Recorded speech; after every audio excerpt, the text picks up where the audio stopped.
सनातन धर्म के 8 सबसे शक्तिशाली धनुर्धर जिनसे देवता भी डरते थे। धनुर्धर तो बहुत हुए हैं, लेकिन एक ऐसा भी धनुर्धर था जिसकी विद्या से भगवान कृष्ण भी सतर्क हो गए थे। एक ऐसा भी धनुर्धर था जिसको लेकर द्रोणाचार्य चिंतित हो गए थे, और एक ऐसा भी धनुर्धर था जो अपने एक ही बाण से दुश्मन सेना के रथ को कई गज दूर फेंक देता था। इन सभी धनुर्धरों में सब एक से बढ़कर एक थे, लेकिन सर्वश्रेष्ठ तो सर्वश्रेष्ठ ही होता है। यदि आप सोच रहे हैं कि कर्ण सर्वश्रेष्ठ है, तो जवाब है नहीं। आप कितना ही सोचे कि कौन होगा प्राचीन भारत का सर्वश्रेष्ठ धनुर्धर, तब भी आप शायद ही समझ पाएं। आप सोच रहे होंगे कि यह बात जरूर अर्जुन या एकलव्य के बारे में की जा रही होगी, लेकिन नहीं, ये वो धनुर्धर है जिसके आगे भगवान श्री राम भी नतमस्तक हुए थे। आइए जानते हैं अंतिम क्रम से पहले क्रम के धनुर्धर के बारे में, अर्थात पहले हम बताएंगे सबसे कमजोर धनुर्धर के बारे में, फिर अंत में बताएंगे सर्वश्रेष्ठ धनुर्धर के बारे में। हालांकि सर्वश्रेष्ठ का चयन करने का अधिकार हमें नहीं है, प्रत्येक व्यक्ति के अनुसार सर्वश्रेष्ठ का क्रम अलग अलग हो सकता है। 8वां धनुर्धर अर्जुन। 5 पांडवों में से एक अर्जुन की धनुष विद्या भी जग प्रसिद्ध थी। गुरु द्रोण के श्रेष्ठ शिष्यों में से एक थे अर्जुन। द्रोण ने अर्जुन को धनुष सिखाते वक्त वचन दिया था कि तुमसे श्रेष्ठ इस संसार में कोई धनुर्धर नहीं होगा। अर्जुन के धनुष की टंकार से पूरा युद्ध क्षेत्र गूंज उठता था। रथ पर सवार श्री कृष्ण और अर्जुन को देखने के लिए देवता भी स्वर्ग से उतर गए थे, लेकिन अर्जुन से भी श्रेष्ठ कोई था जिसे दुनिया अर्जुन से श्रेष्ठ मानती है। 7वां धनुर्धर एकलव्य। गुरु द्रोण की मूर्ति बनाकर मूर्ति के समक्ष एकलव्य ने धनुष विद्या सीखी थी। गुरु द्रोण को जब इस बात का पता चला कि एकलव्य अर्जुन से भी श्रेष्ठ धनुष बाण चलाना सीख गया है, तो उन्होंने एकलव्य से पूछा कि तुमने यह विद्या कहाँ से सीखी। इस पर एकलव्य ने कहा, गुरुवर, मैंने आपको ही गुरु मानकर आपकी मूर्ति के समक्ष इस विद्या को हासिल किया है। इस बात पर द्रोण ने कहा कि तब तो हम गुरु दक्षिणा के हकदार हैं।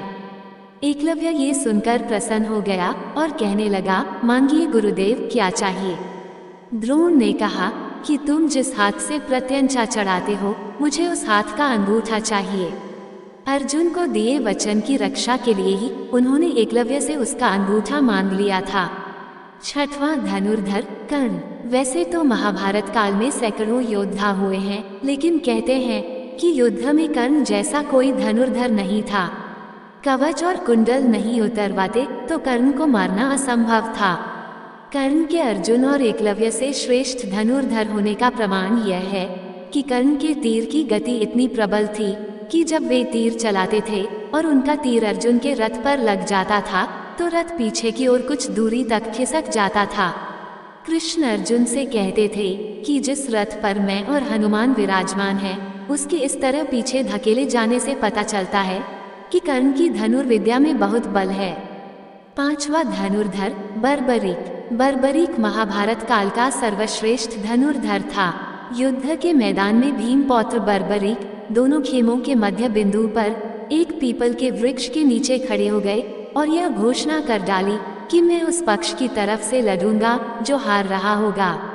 भीम के पौत्र बर्बरीक के समक्ष जब अर्जुन तथा भगवान श्री कृष्ण उसकी वीरता का चमत्कार देखने के लिए उपस्थित हुए, तब बर्बरीक ने अपनी वीरता का छोटा सा नमूना मात्र ही दिखाया।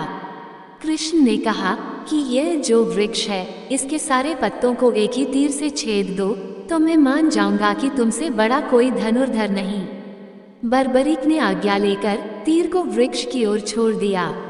जब तीर एक एक कर सारे पत्तों को छेदता जा रहा था, उसी दौरान एक पत्ता टूटकर नीचे गिर पड़ा। श्री कृष्ण ने उस पत्ते पर यह सोचकर पैर रखकर उसे छुपा लिया कि यह छेद होने से बच जाएगा, लेकिन सभी पत्तों को छेदता हुआ वह तीर श्री कृष्ण के पैरों के पास आकर रुक गया। तब बर्बरीक ने कहा, प्रभु, आपके पैर के नीचे एक पत्ता दबा है, कृपया पैर हटा लीजिए, क्योंकि मैंने तीर को सिर्फ पत्तों को छेदने की आज्ञा दे रखी है, आपके पैर को छेदने की नहीं। उसके इस चमत्कार को देखकर कृष्ण चिंतित हो गए। भगवान श्री कृष्ण ये बात जानते थे कि बर्बरीक प्रतिज्ञावश हारने वाले का साथ देगा। यदि कौरव हारते हुए नजर आए तो फिर पांडवों के लिए संकट खड़ा हो जाएगा, और यदि जब पांडव बर्बरीक के सामने हारते नजर आए तो फिर वह पांडवों का साथ देगा। इस तरह वह दोनों ओर की सेना को एक ही तीर से खत्म कर देगा। चौथा, धनुर्धर लक्ष्मण। राम के छोटे भाई लक्ष्मण को कौन नहीं जानता। लक्ष्मण ने अपने तीर से रेखा खींच दी थी। उस रेखा में ही इतनी ताकत थी कि कोई भी उसके उस पार नहीं जा सकता था। लक्ष्मण की धनुष विद्या के चर्चे दूर दूर तक थे। शास्त्रों के अनुसार लक्ष्मण को श्रेष्ठ धनुर्धर माना गया है। लक्ष्मण ने राम रावण युद्ध के दौरान मेघनाद को हराया था, जिसने स्वयं युद्ध में इंद्र को परास्त कर दिया था, इसीलिए मेघनाद को इंद्रजीत भी कहा जाता है। तीसरा, धनुर्धर भगवान श्री कृष्ण। भगवान श्री कृष्ण सर्वश्रेष्ठ धनुर्धर भी थे। ये बात तब पता चली जब उन्होंने लक्ष्मणा को प्राप्त करने के लिए स्वयंवर की धनुष प्रतियोगिता में भाग लिया था। इस प्रतियोगिता में कर्ण, अर्जुन और अन्य कई सर्वश्रेष्ठ धनुर्धरों ने भाग लिया था। द्रौपदी स्वयंवर से कहीं अधिक कठिन थी लक्ष्मणा स्वयंवर की प्रतियोगिता। भगवान श्री कृष्ण ने सभी धनुर्धरों को पछाड़कर लक्ष्मणा से विवाह किया था। हालांकि लक्ष्मणा पहले से ही श्री कृष्ण के अपना पति मान चुकी थी, इसीलिए श्री कृष्ण को इस प्रतियोगिता में भाग लेना पड़ा। श्री कृष्ण के धनुष का नाम शारंग था। दूसरा, धनुर्धर भगवान श्री राम। एक बार समुद्र पार करने का जब कोई मार्ग नहीं समझ में आया तो भगवान श्री राम ने समुद्र को अपने तीर से सुखाने की सोची, और उन्होंने तरकश से अपना तीर निकाला ही था और प्रत्यंचा पर चढ़ाया ही था कि समुद्र के देवता प्रकट हो गए और उनसे प्रार्थना करने लगे थे। भगवान श्री राम को सर्वश्रेष्ठ धनुर्धर माना जाता है। हालांकि उन्होंने अपने धनुष और बाण का उपयोग बहुत ही मुश्किल वक्त में ही किया। अब जानिए कौन है सर्वश्रेष्ठ धनुर्धर। सबसे बड़ा धनुर्धर भगवान शंकर अर्थात शिव जी को माना जाता है, जिनके आगे भगवान श्री राम भी नतमस्तक हुए थे। संपूर्ण धर्म, योग और विद्याओं की शुरुआत भगवान शंकर से होती है और उसका अंत भी उन्हीं पर होता है। भगवान शंकर ने इस धनुष से त्रिपुरासुर को मारा था। त्रिपुरासुर अर्थात 3 महाशक्तिशाली और ब्रह्मा से अमरता का वरदान प्राप्त असुर थे। शिव ने जिस धनुष को बनाया था उसकी टंकार से ही बादल फट जाते थे और पर्वत हिलने लगते थे। ऐसा लगता था मानो भूकंप आ गया हो। ये धनुष बहुत ही शक्तिशाली था। इसी के एक तीर से त्रिपुरासुर की 3 नगरियों को ध्वस्त कर दिया गया था। इस धनुष का नाम पिनाक था। देवी और देवताओं के काल की समाप्ति के बाद इस धनुष को देवराज को सौंप दिया गया था।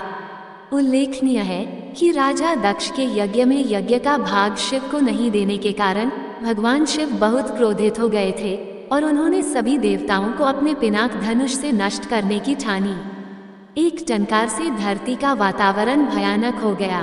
बड़ी मुश्किल से उनका क्रोध शांत किया गया।